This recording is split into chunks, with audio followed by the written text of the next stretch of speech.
já jsem Andrea. Ahoj, já jsem Veronika a vítáme vás u 3. epizody Teď naozaj, nového československého podcastu, který moderujeme tady s Andreou. Zveme si do něj zajímavé hosty a hostky z oblasti zahraniční a bezpečnostní politiky a ptáme se jich na naprosto zásadní otázky, nejen týkající se politického a společenského dění, ale také jejich profesních a osobních výzev, kterým čelí. Ja tu medzi nami dneska vítam nášho prvého slovenského hostia, čomu sa veľmi teším.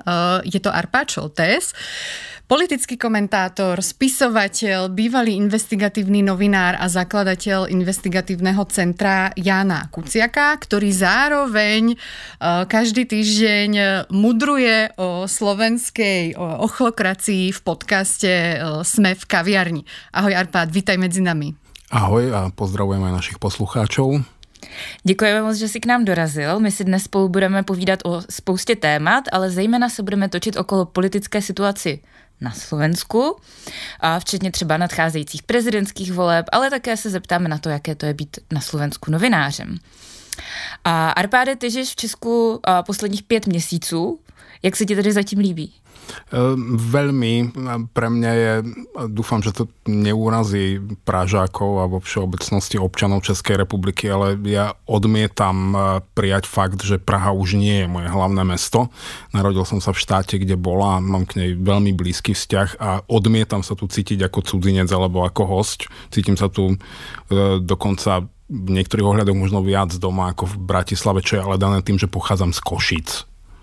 No nielen, ja sa tu tiež cítim doma, už som tu teda 14. rok a musím povedať, že napriek tomu, že tu žijem 14 rokov, stále hovorím slovensky a nikomu to nevadí. Takže je to úplne super, veľmi pekne nás tu príjmajú a som za to vďačná. Ja som si vždy robil žarty, že Ačkoví Košičania končia v Prahe a Bčkoví v Bratislave, tak som si konečne ukojil svoje osobné ambície. Tak já jsem velmi ráda, že se tady oba dva cítíte dobře a vítáni. Já bych se asi úplně na úvod chtěla zeptat na jednu věc. A z mého pohledu Češi a to dění na Slovensku jakés také sledujou, ale spíš nárazově. Vnímáme, co se tam dělo při prezidentských volbách, vnímáme, když nějaké pěkné gesto udělala prezidentka Čaputová, vnímáme, že se tam teďka děje něco obecně neúplně dobrého po parlamentních volbách s nástupem Roberta Fica, ale myslím si, že řada Čechů, včetně mě, já se mezi ně řadím taky, nemá úplně kvalitní porozumění tomu, jak se tam Slovensko vlastně dostalo, co teďka přesně se děje, co to způsobilo. A tak já bych chtěla využít tvých znalostí a zeptat se tě, jestli bys dokázal našemu posluchačstvu v pár větách vysvětlit, co jsou ty nejzásadnější věci týkající se toho současného politického dění na Slovensku, které by měl vědět každý Čech nebo Češka. Pár vetami sa to dá zhrnúť. Bude potom ťažké pochopiť, že prečo sa to deje, ale že čo sa deje, sa dá zhrnúť naozaj niekoľkými málo vetami.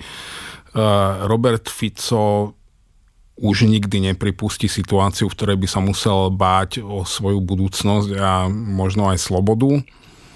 Podarilo sa mu opäť siahnuť na moc po tom, čo sme ho všetci odpísali ako politickú mŕtvolu.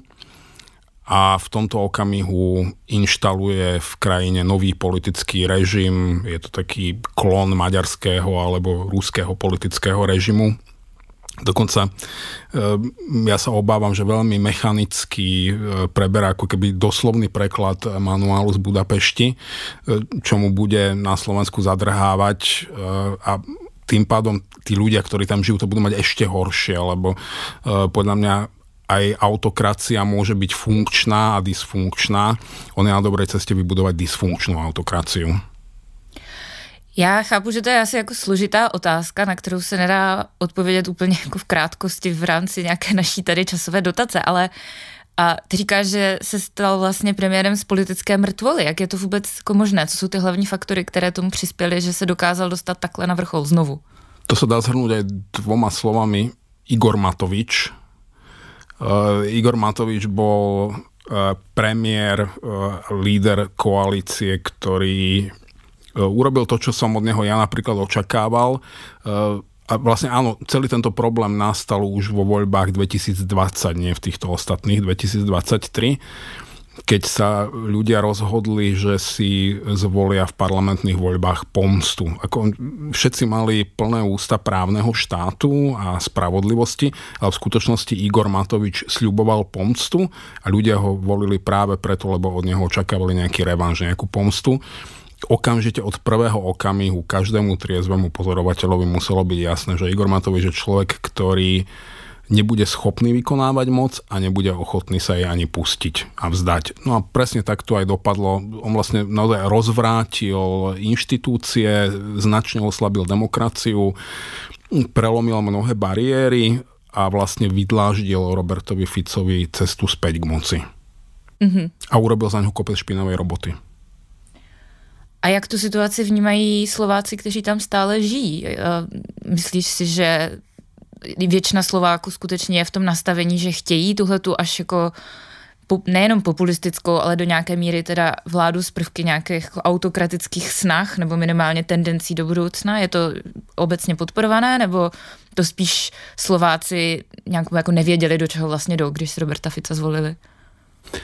Myslím si, že volebný výsledok je matematicky presným obrazom duše elektorátu v deň konania volieb a nedá sa, alebo je veľmi skresľujúce, keď sa niekto pokúša hodnotiť volebný výsledok naprieč tou líniou, že koalícia a opozícia. Lebo dobre, Smer, vieme, že ten má autokratické ciele, vyslovene vlastne sa tým ani zvlášť netajil v predvolebnej kampani.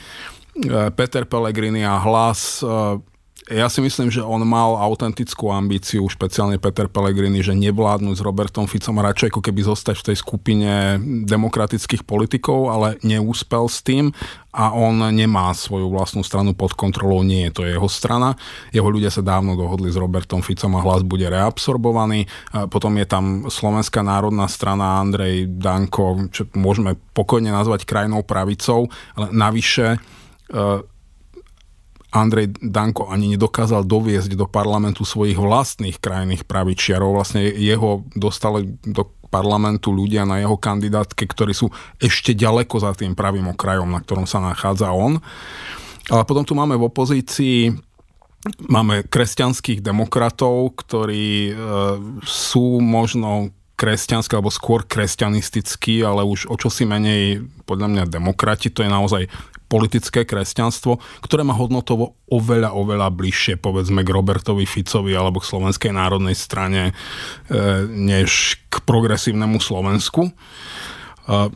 Napokon bola to práve Slovenská kresťanská demokracia, ktorá okamžite začiatkom 90. rokov začala relativizovať zločiny vojnového štátu, ktorá sa snažila nejakým spôsobom rehabilitovať Jozefa Tisa a ktorá viac menej normalizovala taký ten dedinský fašizmus alebo takéto vidiecké ľudáctvo na Slovensku. Naozaj oni to reetablovali a normalizovali dlhodobo. Potom tam máme tzv. Liberálov Richarda Sulíka. Spomeňme si, že keď bol Richard Sulík európskym poslancom v Európskom parlamente, tak sa naozaj poobímal so všetkými pravicovými extrémistami Európskej únie. Toto je zase jeho hodnotový a mentálny svet. Možno to nie je nutne hodnotový a mentálny svet ľudí v jeho politickej eseročke. Možno to ani nie je nutne hodnotový a mentálny svet jeho elektorátu. Jeho elektorátu je to prosto jedno. Richard Sulík je taký politik pre živnostníkov a finančných poradcov a kryptomesiášov. Viac menej naozaj liberálne v jeho agende nie je nič jedine nejak libertariánske, ale to je niečo úplne iné. A potom vlastne tam máme progresívne Slovensko, ktoré získalo 18%. Z čoho nevieme, aký podiel sú ľudia, ktorým tiež nejak zvláštne záleží na nejakých západných alebo demokratických hodnotách, len by radi naďalej platili eurom a užívali si materiálne výdobytky západu. Čiže keď sa na to pozrieme takto, tak naozaj veľká väčšina slovenskej populácie nemusí nutne túžiť po autokracii, ale v zásade je to jedno. Jasne. Když zmínil toho Petra Pellegriniho předtím, tak my bychom se k němu možná na chvíli vrátili. No, ja by som sa presne k tomu vrátila, pretože nielen teda na Slovensku v našej, povedzme, liberálnej bubline, ale konkrétne aj v Českej republike vlastne vzniklo dosť veľké presvedčenie, že Peter Pellegrini vlastne zloží vládu s progresívnym Slovenskom a povedzme naďalej značná časť tej českej verejnosti vníma Petra Pellegriniho ako niekoho, kto predsa chce udržať to Slovensko na západe a nepôjde na východ. A je tu také presvedčenie, že sa s ním musíme rozprávať, že to stále dáva zmysel, že je tam nejaká šanca na vlastne presvedčenie Petra Pellegriniho. Čo v kontexte aj prezidentských volieb, kde teda v číslach vedie Peter Pellegrini, tie prezidentské voľby sú de facto za pár týždňov, tak možno nám povedz a daj nám nejaké argumenty, prečo vlastne s Petrom Pellegrinim sa nedá úplne baviť a v čom je podobný s Robertom Ficom. S Robertom Ficom si Peter Pellegrini nie je podobný vôbec v ničom. To by sme Roberta Fica pri všetkých výhradách k Robertovi Ficovi veľmi hrubo urazili. Peter Pellegrini je vlastne nikto. Peter Pellegrini je človek, po ktorom siahol Smer po vražde Jana Kuciaka a Martiny Kušnírovej, keď stáli 10 000 davy v uliciach a žiadali hlavu premiéra Roberta Fica. A vtedy si v Smere povedali, že potrebujú niekoho, keď Robert Fico odstúpil, keď rezignoval, potrebujú niekoho, kto upokojí vášne. A oni prišli s teóriou peknej papule, že úsmev s jamkami na líčkach, relatívne mladý muž, ktorý nepôsobí negatívne na publikum, a vytiahli Petra Pellegriniho, ktorý naozaj nemal nikdy žiadnu reálnu politickú váhu, ale stal sa premiérom. A potom vlastne po tých voľbách 2020 všetci aj v rámci Smeru, všetci dôležití hráči hodili Roberta Fica cez palubu. Sice nemohli ho vysánkovať z jeho strany, ale odišli od neho úplne všetci, hlavne to jeho oligarchické pozadie, a založili si svoju vlastnú stranu. No ale keďže Peter Pellegrini bol premiérom, tak sa logicky stal predsedom tej strany.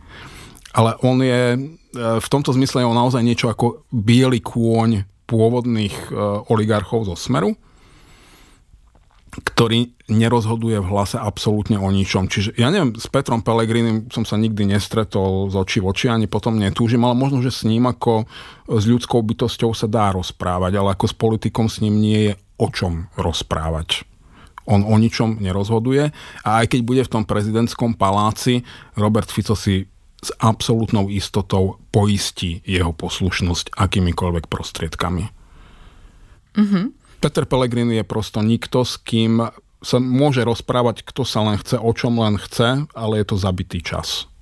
Ja ďakujem, že to takto pomenovávaš, pretože toto v tej českej diskusii vlastne vôbec nezaznieva a stále teda nechcem byť zlá voči českej odbornej verejnosti, ale prevláda tam podľa môjho vkusu trošku taká naivita, aj čo sa týka vlastne medzi politikmi, hej, že stále vidia možno ten obraz Slovenska, že to predsa nie je až také zlé. Ostatne aj Robert Fico sa správa zatiaľ ako veľmi dobrý spojenec na úrovni EÚ a NATO, hej, čo vieme aj z rôznych vlastne nejakých stretnutí bilaterálnych medzi Českou republikou a Slovenskom, tak tam vlastne sú sami, či už českí úradníci alebo politici, občas vlastne prekvapení, že ako to vlastne hrá na dve strany, že sa správa ako ten poslušný vlastne spojenec zahraničí, ale moc vlastne ako keby nechce hovoriť o tom, čo sa deje doma. Myslíš si, že by mali Češi možno viac akože takto, z môjho hľadiska, môjho pohľadu by malo v českom verejnom priestore viac zaznievať o tom naozaj, prečo je to zlé a čo práve je tam možno podobné s tým Českom. Čo by si z toho tí Česi vlastne mali vziať, pretože povedzme tá demokracia v Česku tiež nie je úplne garantovaná, že tu bude na veky. Parlamentné voľby sú vlastne už budúci rok na jeseň. Môže sa všetko zmeniť vlastne aj tu. No, ja by som povedal, že podobné medzi Českom a Slovenskom nie je takmer vôbec nič. To je vôbec ten prastarý mýtus, že my sme dva bratské národy, ktoré sú si veľmi podobné. Nie sme. Česko bol samostatný štát po stáročia, má vybudované inštitúcie, ktoré sú plne funkčné a bolo pod silným nemeckým kultúrnym vplyvom. Slovensko nemalo ani len písaný jazyk, nie je to nejaký štát, inštitúcie tam nikdy nedobudovali. Naozaj, tie stále, oni nie sú dysfunkčné, oni takmer neexistujú. A bolo to súčasťou Uhorského kráľovstva, čiže tisícročný maďarský vplyv a preto sa Slovensko veľmi približuje k Maďarsku. Tam je niekde zhruba aj finálny cieľ a hlavne českí politici by si mali uvedomiť, že z pohľadu Roberta Fica Európa, ako Európska únia, má peniaze, ktoré si on veľmi rád vezme, pokiaľ na to bude mať možnosť. Z Ruska prichádza moc, ktorej sa on aj bojí, aj s ňou bude veľmi rád kolaborovať, ale hlavne Rusko mu dokáže garantovať ten typ moci, ktorá sa nikomu a ničomu nezodpovedá, ktorá je použiteľná, využiteľná, zneužiteľná absolútne akýmkoľvek spôsobom, aký si on zmyslí. Jednoducho je to tá autokratická moc. A Robert Fico predsa ako mladý komunista nesníval o tom, že on bude demokraticky voleným premiérom, ktorý bude musieť každé 4 roky ponižujúco liesť do priazne svojich voličov. On chcel byť prvý tajomník UVKSČ. A teraz na tento typ moci siaha. Keď príde na lámanie chleba, že sa bude musieť rozhodnúť, že či peniaze alebo moc, tak samozrejme, že si vyberie moc. Čiže on sa bude hrať podmienečne na dobrého, pokiaľ to neohrozí jeho mocenské postavenie a v okamihu, keď sa bude musieť rozhodnúť, tak samozrejme, že tú Európu podrazí kedykoľvek, v čomkoľvek, akýmkoľvek spôsobom. Navyše, on už dnes hrá hru Viktora Orbána, ktorý stavil na to, že Európska únia nevydrží, Vladimír Putin naplní svoje ambície a obnoví pôvodnú záujmovú sféru Sovietskeho zväzu, čiže ako keby obnoví Sovietsku ríšu v jej pôvodných hraniciach. A on očakáva, že ako odmenu za svoje služby Kremľu bude môcť urobiť nejakú revíziu trianonských hraníc a obnoviť nejakú časť maďarského územia. Som si absolútne istý, že aj na úkor Slovenskej republiky. Čiže takto sa treba pozerať na Roberta Fica a kšeftovať s ním je úplne rovnaká cesta do pekla, ako bolo cestou do pekla kšeftovať s Viktorom Orbánom. A myslíš, že by Robert Fico odovzdal časť územia Viktorovi Orbánovi? Prečo by to neurobil? Aj Jozef Tiso to urobil. Ako dobre, nie on osobne, ako vnútili mu to, ale nikdy neprotestoval, akceptoval to, rešpektoval to, takisto ako rešpektoval rozdelenie Československa. Nemal s tým najmenší problém, alebo teda asi s tým nejaký malý problém mal, ale keď ho to Adolf Hitler požiadal, tak jednoducho vyhovel a rešpektoval ten stav a úplne rovnako by Vladimirovi Putinovi vyhovel a daný stav rešpektoval aj Robert Fico. Radšej bude on veľmi bezpečným, nespochybniteľným spôsobom do smrti autokraticky vládnuť na menšom Slovensku, ako by mal riskovať svoju osobnú budúcnosť na nejakom väčšom Slovensku. Ten argument, prečo napríklad tu v Česku toto nepovažujú za niečo realistické, je aj ten, že ako by to predsa vysvetlil jeho voličom. Že odovzdáva časť územia a že Slovensko sa zmenšuje. On už nebude svojim voličom v tejto fáze vysvetľovať vôbec nič. To je to fatálna chyba v úsudku, že sa pokúšajú hodnotiť a predvídať kroky Roberta Fica v mantineloch liberálnej demokracie. Roberta Fica dnes treba hodnotiť a predvídať jeho kroky v mantineloch autokratických zriadení. Jednoducho politika má svoje zákonitosti, ktoré sa môže politik pokúsiť porušiť, ale vždy ho to nakoniec dobehne. Lenže demokratická a autokratická politika majú diametrálne odlišné zákony fungovania. Roberta Fica dnes treba hodnotiť ako ašpirujúceho autokrata. Nie som jasnovidec, nikto z nás nemá kryštálovú guľu, nevieme, ako to dopadne, neviem, či sa mu podarí nainštalovať autokratický režim na Slovensku. Keby som na to mal staviť peniaze, stavil by som na to, že áno. Práve preto, lebo slovenská verejnosť je takto nastavená. Ja som presvedčený o tom, že jednoducho sú populácie, ktoré sa historicky a kultúrne vyvinuli tak, že sa tam liberálna demokracia exportovať nedá. Tak ako sa nedá exportovať do Egypta a do Afganistanu, tak sa nedá exportovať ani na Slovensko. Určite sa o to bude pokúšať. Kiež by sa mu nepodarilo, ale treba ho naozaj hodnotiť touto optikou. A co z toho vlastně plyne pro Českou republiku? Proč bychom se toho měli obávat? Ono to jako implicitně je asi zřetelný, ale já bych byla ráda, aby to zaznělo otevřeně. Proč by to vlastně Čechy a Češky mělo zajímat? Proč bychom na to měli dávat pozor? Tá otázka je veľmi jednoduchá. Chceme mať česko-ruskú hranicu, alebo nie? Pretože formálne tam síce nejaká Slovenská republika s nejakou formálnou suverenitou s veľkou pravdepodobnosťou zostane, ale bude to vlastne bábkový štát Kremľa a bude to reálne znamenať česko-ruskú hranicu. Ja by som sa veľmi nerád už o niekoľko rokov sťahoval z Prahy niekam ďalej do Francúzska, do Portugalska alebo ešte niekam ďalej. To ja takisto teda nerada. Dobře, tak můžeme přejít na druhý blok našich otázek. A my pro tebe máme tady připravené 2 obrázky. Na jednom je můj pes Růženka, na druhém je Andrejky kočička Olga. A my bychom tě chtěli poprosit, aby jsi vybral to zvířátko, které ti přijde sympatičtější, pak se s ním můžeš na konci vyfotit. Chcel som sa opýtať, že či do bytu alebo do hrnca. To už je druhej takovej, to je strašný. No podľa mňa tým, že už túto bariéru niekto prelomil, tak už vám to podľa mňa budú hovoriť všetci, že či do hrnca alebo do bytu.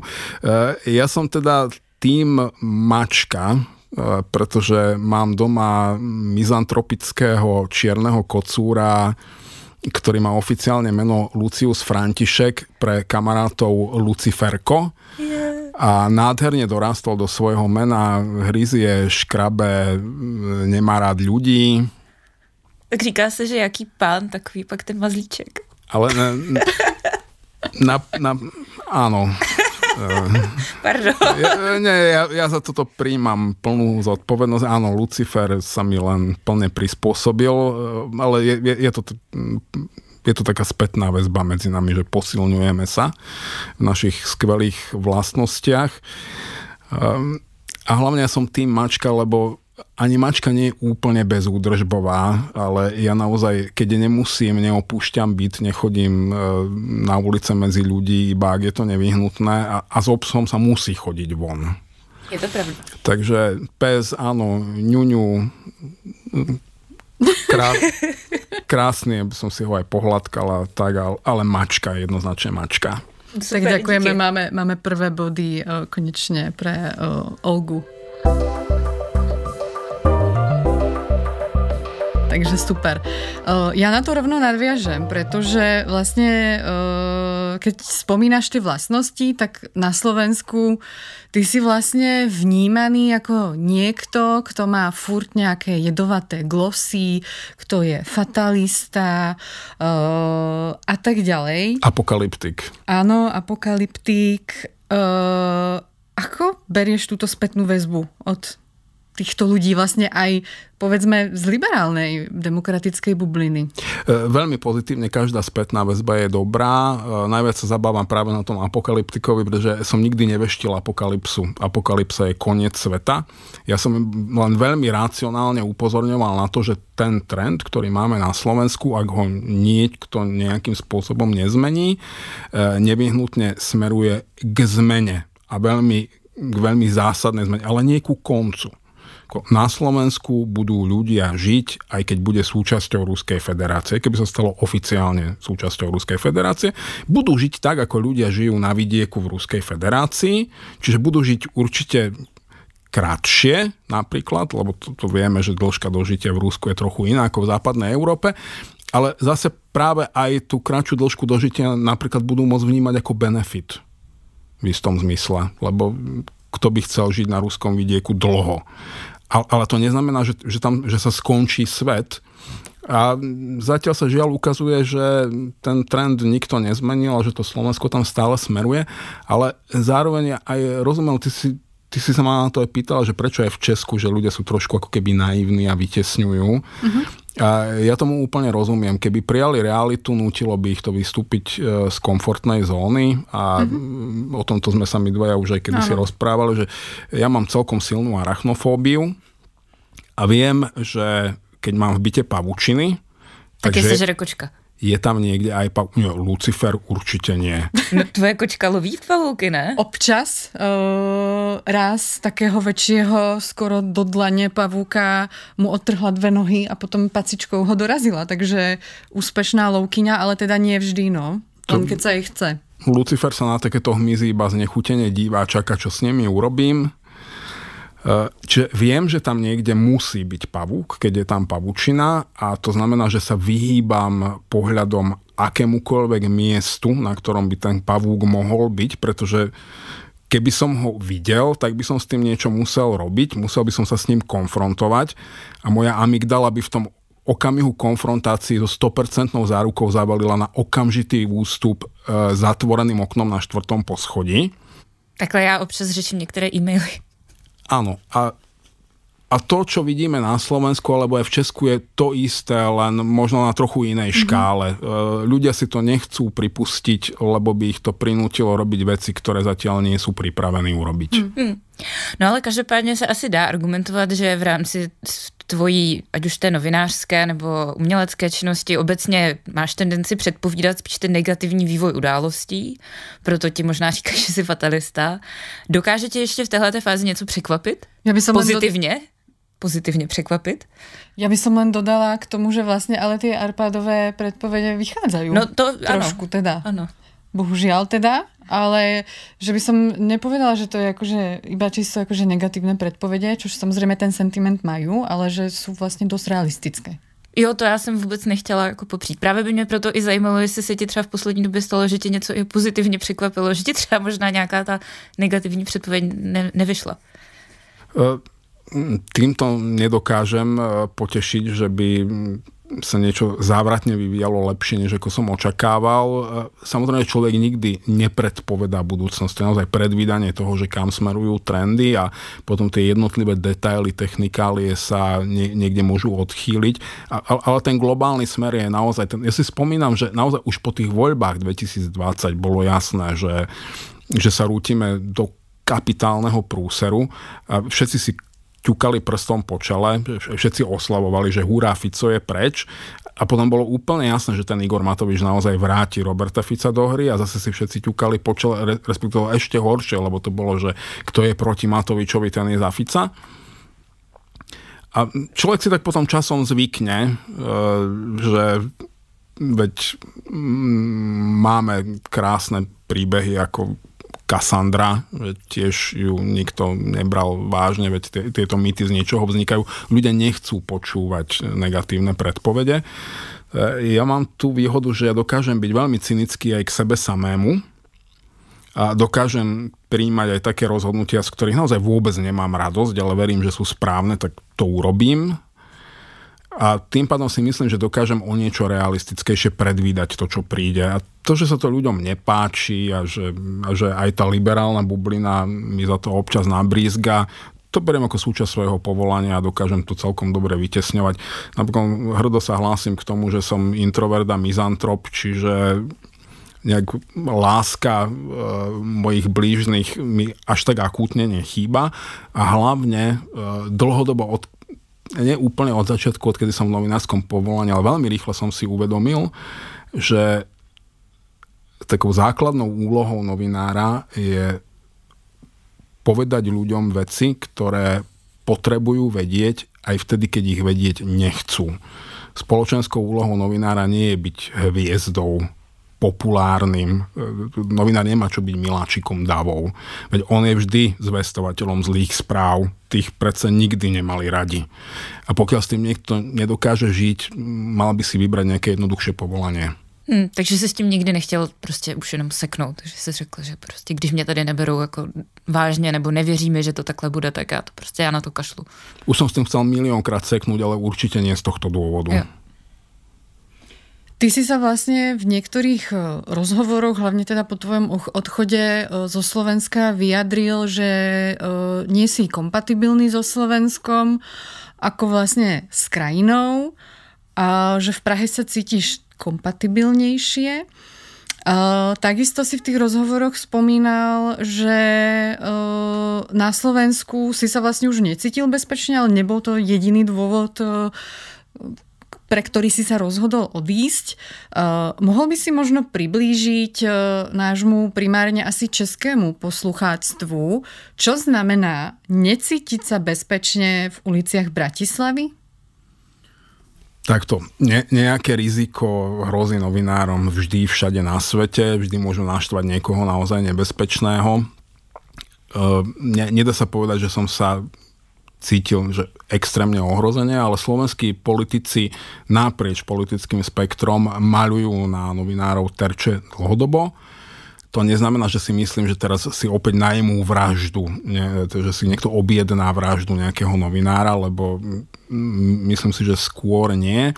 Nebezpečné je, keď politici a vôbec verejne činní ľudia maľujú na kohokoľvek terč a hecujú naozaj, tak tu nebojme sa toho slova, že hecujú primitívnu spodinu a dávajú jej pocit, že fyzicky zaútočiť na takého človeka by mohlo byť nielen legitímne, ale vyslovene žiaduce. A si myslím, že toto bude ďalšia fáza slovenského režimu, keď naozaj dajú tej lúze pocit, že chodte si zalinčovať, lebo je to dobrý spôsob, ako zastrašiť. A zároveň si nad tým dobrý ujo štát môže umyť ruky. Veď my vyšetrujeme, len sa nám nepodarilo nájsť páchateľov a v konečnom dôsledku veď títo zradcovia slovenského národa si sami privolali na svoje hlavy hnev národa. Ale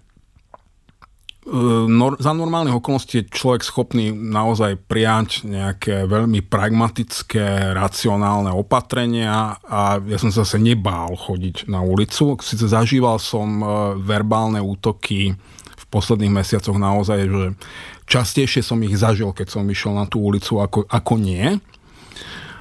Ale bol som veľmi dobre pripravený na to, že keby sa niekto pokúsil o akékoľvek fyzické násilie, tak by som asi čelil skôr právnym ako zdravotným problémom, povedzme to takto. Čiže v tomto zmysle som sa nebál o svoju bezpečnosť, dokázal by som sa o ňu postarať stále. Dôvodom na odchod bolo naozaj to, že človek sa nemôže hádať prakticky s celým národom. Jednoducho, ja som pochopil, že to Slovensko sa historicky a kultúrne vyvinulo takto. Toto je prirodzená, nemám rád to slovo, ale toto je prirodzená mentalita Slovenska. Keby sme ju mali zhrnúť veľmi jednoducho a veľmi stručne, tak je to taký ten zbabelý oportunizmus, že nebojovať, nepriečiť sa ani domácej vrchnosti, ani nejakým rizikám zvonku, radšej kolaborovať a urvať si, čo sa dá, keď sa dá. A to na Slovensku to takto funguje naozaj 1000 rokov a nezmení sa to za 3 dekády nejakej formálnej demokracie, ktorá nikdy nebola inštitucionálne dobudovaná a naplnená. Ja som si povedal, že nemá zmysel sa hádať s celým národom, veď pokiaľ to chce naozaj volebne rozhodujúca väčšina ľudí takto, tak ja som naozaj demokrat, ja to rešpektujem, nech to teda majú takto. No a ja sa na tom ale nechcem podieľať, čiže to znamená, že musím sa zdvihnúť a odísť niekam, kde je to inak, kde je to bližšie k mojim predstavám. Je to najčistejšie, najkultúrnejšie, najcivilizovanejšie a najnekonfliktnejšie riešenie. Ja by som možno len ešte rada aj informovala naše poslucháctvo o tom, že ak by ich napríklad zaujímali nejaké konkrétne dáta aj o nejakých útokoch na novinárov a podobne, tak Investigatívne centrum Jana Kuciaka má taký projekt Bezpečná žurnalistika, kde práve majú už aj nejaké dáta o rôznych útokoch, či už verbálnych online, ale Je tam aj, vlastne sú tam dáta o zvýšených útokoch, hej, typu proste rôzne kopance a pľúvance na novinárov dokonca a tie útoky sa pohybujú, povedzme, bolo to určite cez 60%, neviem presné číslo, medzi 60-70% novinárov na Slovensku zažíva tieto útoky. Chceš to nejak doplniť? Áno, chcem, totiž táto vec má aj druhú stranu a ja som opäť trochu proti prúdu asi, ale ja som veľmi už precitlivený na to, keď moji kolegovia fňúkajú, že akým chodí škaredý hate mail. Veď je to spätná väzba a je to najlepšia možná spätná väzba, pretože človek je predsa definovaný aj tým, že kto a prečo ho nenávidí. A ja im stále hovorím, že však si predstavte, že tento človek, ktorý vám tu vulgárne nadáva, vyhráža sa vám nejakým hrubým fyzickým násilím alebo ženám s násilnením a podobne, že by za vami prišiel, potľapkal vás po pleci a povedal vám, akú robíte dobrú robotu. Veď to by bol číri hnus. To sú ľudia, ktorým sa nechcem páčiť a nemám sa im čo páčiť v žiadnom prípade. To sú reálne, sú to síce moji spoluobčania, ale v žiadnom prípade to nie sú moji priatelia a v tejto fáze už neváham povedať, že sú to moji nepriatelia. To sú ľudia, ktorí, časť z nich je toho hrubého fyzického násilia naozaj schopná, ak vzniknú správne podmienky. A ešte na Slovensku je to obzvlášť perfidné, že taký ten Slovák, ktorý nenávidí, ja neviem, homosexuálov, Rómov a podobne, on nikdy nepovie, že ich chce vyvraždiť, on iba chce, aby neboli. To je to, prečo Slovenská republika počas druhej svetovej vojny zaplatila Tretej ríši 500 ríšskych mariek za každého Žida, ktorého odviezli Nemci zo Slovenska zavraždiť. My ich nebudeme zabíjať, my len chceme, aby neboli. Budeme rád, keď tú špinavú robotu niekto urobí za nás.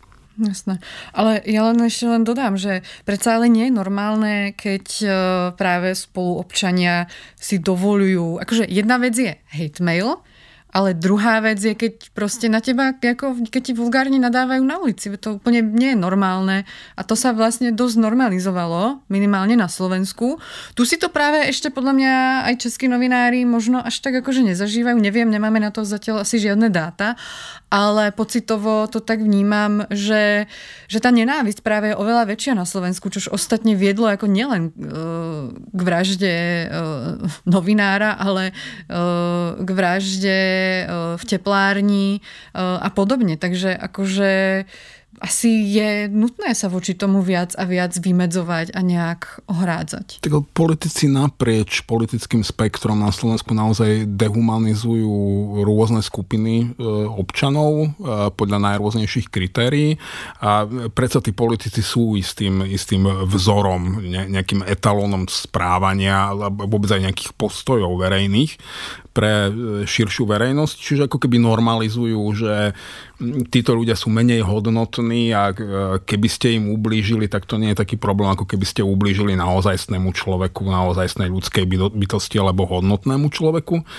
To je jedna zložka, ale zase ja som v tomto zvrhlík, ja mám väčší rešpekt k človeku, ktorý ku mne príde na ulici a povie mi to do očí, ako k nejakému keyboard warrior blbečkovi, ktorý mi to vypisuje cez Facebooky, lebo ten človek, ktorý ku mne pristúpi na ulici, on naozaj netuší, ku komu sa prihovára. On pozná nejaký môj verejný imidž, nejaký verejný obraz a on netuší, čo tým vlastne riskuje, keď to urobí. Samozrejme, kým to zostáva vo verbálnej rovine, neriskuje vôbec nič. Ja som vytrenovaný na to, že nereagujem vôbec nijak na žiaden takýto útok na ulici. To viem úplne vytesniť. A naozaj sa ma to ani emocionálne vnútorne nijak nedotýka vôbec. Je mi to úplne jedno, tak ako hate mail. Iba beriem ako pozitívna spätná väzba, že dobre robím, reagujú. Ale samozrejme, normálne to asi nie je osloviť na ulici cudzieho človeka a nadávať mu. Tak já doufám, že i po tomto podcastu se ti nezačne něco podobného dít i třeba tady v Praze a že se tady budeš cítit bezpečně co nejdýl, ať už to teda bereš jakkoliv. Já si myslím, že to je jako dobrý přístup se k tomu takhle stavět, ale jednoduché to určitě není. Ja sa budem cítiť bezpečne za každých okolností. A já bych měla ještě takovou poslední otázku tohoto bloku. A ty jsi tady zmiňoval předtím, že Češi a Češky mají různé jako mytické představy o tom, že Slováci, Slovenky jsou jim hodně podobní, říkala, že to tak není. Jsou nějaké mýty, které naopak zase má ta slovenská společnost o české, na které si třeba přišel, že nejsou pravda? Tie isté. Úplne tie isté, že bratský národ veľmi blízky. Možno zásadný rozdiel, Slováci stále veľmi dobre rozumejú češtine vo všeobecnosti, naopak to už dnes neplatí, ale rozumiem, že je v podstate menej dôvodov pre Čecha sledovať slovenskú kultúru, pozerať nejakú slovenskú televíziu, čítať slovenské knihy, ako naopak. Jednoducho tu sa toho vyprodukuje viac, často aj vo vyššej kvalite, čiže my sme až tak nestratili kontakt s Českom. A potom sú tu samozrejme také tie typické stereotypy, ktoré majú Slováci o Čechoch a že oni sú takí predsa chladnejší a že sú takí skúpejší a všetky tieto veci. A ono to možno v nejakej forme a v nejakej miere aj platí, ale mne je práve to na tom bližšie. Ja som bol odjakživa celkom germanofil ako potomok židovskej rodiny vyvraždenej vo Svienčime, ktorá sa až do druhej svetovej vojny identifikovala ako nemecká. A ještě úplně na závěr. A můžeme se od tebe těšit na nějakou novou knížku? Mal by som nejakú napísať, ale teraz pracujem na nejakom scenári, nejakej minisérie so zahraničným producentom. Možno budeme robiť nejaký grafický román spoločne a možno sa pomedzi to dokopem aj k ďalšiemu románu. Ja mám jeden rozpísaný, ale nejak som stratil motiváciu ho dopísať. Ešte o 90. rokoch? Nie, práve, že už som od 90. rokov odišiel, lebo už ja ich mám plné zuby. Nie to ešte čitateľ, už toho musí mať definitívne plné zuby, ale veď práve, ak si môžem trošku urobiť promo, teraz v pondelok bude v Lucerne premiéra filmu Vojna policajtov, ktorý je podľa môjho románu a ktorý som ja vlastne adaptoval na filmový scenár. Čiže na nedostatok kreatívnej práce sa nemôžem sťažovať, už sa producent domáha pokračovania. A my určitě doporučujeme našemu posluchačstvu, aby se na film podívali. Aby lepšie pochopili práve divoké slovenské 90-ky, ktoré vlastne sa v bledomodrom možno... Ktoré nikdy neskončili. No. Ten štát nikdy hĺbkovo nikto nereformoval. Stále beží na operačnom systéme, ktorý nainštaloval Vladimír Mečiar. No a teraz, aby sme si vyskúšali tvoje české jazykové schopnosti, máme pre teba takú pikošku. Jako každý host a máš před sebou jazykolem a my bychom byli moc rádi, kdyby si ho pokusil přečíst. Vy ste mi tu asi dali niečo s tým mäkkým R, ktoré absolútne nie som schopný vysloviť, ale že vôbec to ma od detstva obchádza. Ale klidne špatne, ale skús to. Toto, keď teraz sa pokúsim a ešte bez optiky prečítať, tak nie, že mi nedajú české občianstvo o 5 rokov a podľa mňa ma zajtra vyhostia z krajiny. No podľa mňa nie. To sa nestane, to sa určite neboj. Ale ja na to hlavne fakt mám krátke ruky. Mám ti to podržať? Nie?